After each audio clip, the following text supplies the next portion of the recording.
All right, welcome everybody to the call. I'm excited for our Monday morning, Monday Mastery Business Builder call. And we are actually at skill number 1, which the cool thing about skill number 1, for those of you that are new, is you're starting right at the beginning. We do these calls. It takes us about 12 weeks to get through 7 skills. And what I love about this is if we can master just 7 skills, I think I can show me now. If we can master just 7 skills, then, hang on 1 second. Anyway, if we can master 7 skills, we can really do this business. And we can really create a mission that really helps other people and that really duplicates itself. And anybody want to tell me what it means to master a skill? And you'll have to unmute yourself to talk. Everybody needs to stay muted unless you're having a conversation, because there's a lot of background noise. But what does it mean to master something? Anybody? To have a higher success rate and increased probability at a repetitive activity. And how do you know that you've mastered it? How does it feel? You're right, Stephen, that answer is correct. But how do you know you're a master at something? What happens to you? Janet? It just becomes second nature. And it becomes natural and it just comes out.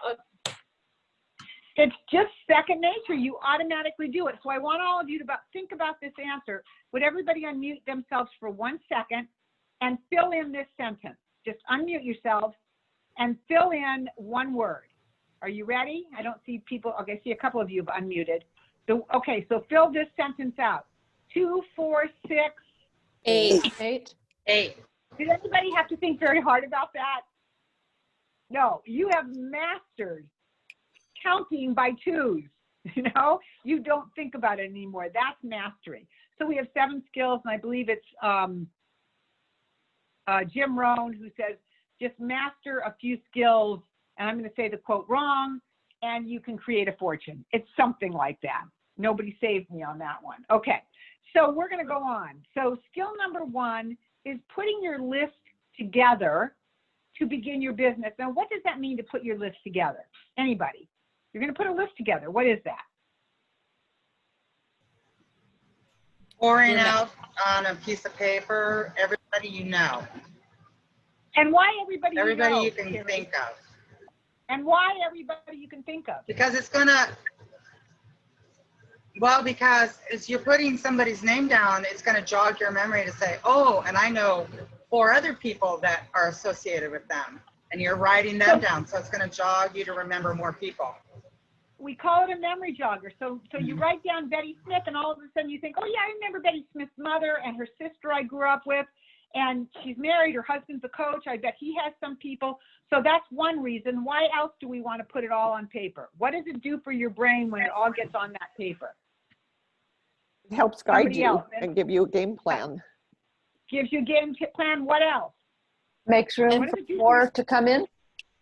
It makes room for more to come in. You dump off everybody, and all of a sudden your brain is completely dumped. It allows you to jog your memory for other people to come in. So number 1, you write your list. Are you thinking about anything when you write these names down? What are you thinking about when you're writing the names down? You can maybe do it in categories of like, these are athletes, these are moms, these are elderly people who would like better health, and just know what kind of material to help share with them. Leslie, I wouldn't have said that, but that's a great answer. That itself will jog your memory. You write down all the people that you know at the bank, all the people you know at the dry cleaners. Of course, we're not seeing anybody hardly these days, but in normal times, any of your high school friends, that's one way. But what are you thinking about those people that you're writing down? Are you having any specific thoughts about the people after you write their names down? I think that it helps you just think about them in general, and have they told you anything about, challenges that they're having that you might help them find a solution to. Maybe their kids don't like eating vegetables, or, it's bringing in awareness to all of these people that you know, and bringing the awareness to your forefront. Denise, you're right, but it's even easier than that. Way even easier than that. That's a great afterthought once you've written a name down and you're going to call them. That's a very important awareness once their name is down. When you're writing the name down. Hey, and Nikki, what about anybody that they might know on top of that? Or Yeah, anybody that's what- associated with? Yeah, that's what Carrie said. It will jog your memory to remember other people. I'm going to make this really simple. You're not thinking anything. You're just writing down people's names. You're not thinking whether they like the product, whether they can afford the product, whether they like you, whether you like them. It's everyone you know. Now, for some people, that's really freeing. Just to write down a list of everybody you know. For some people, that's really scary. Oh, does that mean I have to call the president of the bank because I know him? Well, he'll never want to do this. I'm not putting his name down. Right? Does that mean I call my next door neighbor who thinks they know everything about health? You know, they'll never want this. If you think nothing about those people and all you're thinking is, if I saw them or if they called them, they'd say, hey, Heather, how you doing? They would know me. That's all you're thinking. You're not making any assumptions whether they want Use Plus, whether they don't want it, whether they're healthy, whether they need this, whether they have a mother or not, except the mother's name you might write down because that's another name. Is this totally clear? Is there anybody that's actually been able to do this without thinking about what they, great, I'm going to congratulate you. Most people will not write a name down if it's somebody scary to them, if it's somebody powerful to them. Or they'll write their name down, but make sure that it's in a list that they don't notice very often. And some people call that your chicken list, but I like to think of it as your powerhouse list. These are the people that if they said yes, they could really make a difference with the mission, and maybe you could transform their lives. So number one, put your list of names together. I'm going to come back to the categories. If you go to the Freedom Revolution, it might be under Getting Started, there's probably a category list there that will help you, that will jog your memory to think of people. Oh yeah, the dog groomer. I would love to introduce this to the dog groomer, you know? How many of you actually give your garbage men or women or your postal men or women some kind of a gift during Christmas? Does anybody do that? We do it. I know we just put some envelope in, or we rush out right during the Christmas season and try to catch the garbage guy and give it an envelope. They would be great people. What if you went out early one morning when they're doing that and just once again thank them for being who they are, for cleaning up our streets? By the way, I had somebody mentioned this, or I saw it on the news the other day, and I know this is an aside, but isn't it amazing that our essential workers in this country, the people that have to work under our new pandemic rules, those people that have to work, our essential workers, are typically the least paid workers in the country? Do you ever think about that? It's pretty amazing to think about teachers, garbage people, para-teachers, teachers' assistants. Those people that absolutely have to work to take care of us are typically the least paid, just thinking about it. Okay, I know that's an aside that's irrelevant. No, maybe not. Okay, so anybody have any questions about putting your list together? How many of you, once you've put that first list together, have continued to make your list alive? It's a living document. Great, Leslie. What do you do, Leslie? Where do you keep your list? Is it on a spreadsheet? Is it in a folder? How do you keep your list of people? Two ways. I keep a paper notebook and I'm constantly adding, but I also use TeamZ. So every time I meet somebody, I get their contact information in there and get them added into my email. So I have that information too. One thing that I do, I must say, is that every time that I meet a new person, I immediately add them to my phone. And, you know, there's first name, last name, and company. Under the word company, I always write the word prospect, so that at any given time in my phone, I can put the word prospect in, and anybody that has that word next to their name somewhere, that long list will come up. And it really works. Now, once I put prospect in, I also will put in prospect Tower Garden, prospect children, prospect complete, something that we've had a conversation about, unless I don't know exactly what they're prospect for. but I can actually pull up every prospect in my phone in one thing. And then under the note section, I'm going to write, met them in the park. Now you can do this on Teamsy as well. And typically, Leslie, I will do it in both places. I find that my phone is really great because any given day I can just click on prospects and look down the name and go, oh my gosh, I never contacted that person, you know, or in the note sections on my phone, I can put left message August 20th and what the message is about. And I can keep a running tab right in my phone. And if I did that, Leslie, we had this conversation this morning. Let's say that I did find a prospect today and I said I was going to send them a video today. What could I do to make sure I followed up with them in my phone, Leslie? Set a reminder, like go to your alarm section and set a reminder to pop up and, you know, tell you to follow up, like for a day or two later. Put it right in your